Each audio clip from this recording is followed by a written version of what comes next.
Health news మీకోసం.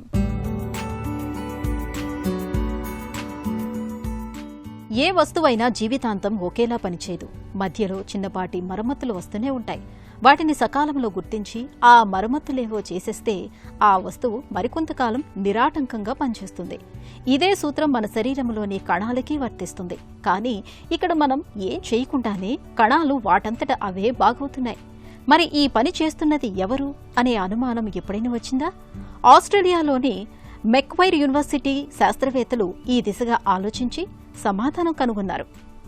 Disulphide ఐసోమెరైన్ PDI అనే protein మన DNAలో ఎక్కడ సమస్య వచ్చినా బాగు చేస్తున్నట్లు పరిశోధనలో గుర్తించారు. కాలుష్యం, UV లైట్లు, ఇతర కణాల తాకిడి కారణంగా ఛిద్రమయ్యే కణాలను ఈ PDI ప్రోటీన్ జిగురులాగా అతికింపచేసి పూర్వపు స్థితికి తీసుకొస్తున్నట్లు అధ్యయనంలో గుర్తించారు. మరోవైపు మెదడులోని కణాలు పెద్ద మొత్తంలో నాశనం అవ్వడమే కానీ తిరిగి ఉత్పత్తి కాకపోవటం వల్ల అల్జీమర్స్, పార్కిన్సన్స్ వంటి సమస్యలు పెరుగుతున్నాయి. గత 30 ఏళ్లలో ఇలాంటి మోటార్ న్యూరాన్ డిసీజులు 250% పెరిగితే రానున్న 10 ఏళ్లలో ఇంతకు రెట్టింపు అవుతాయని పరిశోధకులు చెబుతున్నారు. ఈ జబ్బులను అదుపులో ఉంచడానికి జీన్ థెరపీలో భాగంగా ఈ సూపర్ గ్లూని వాడితే మంచి ఫలితాలు ఉంటాయని వారు తెలిపారు.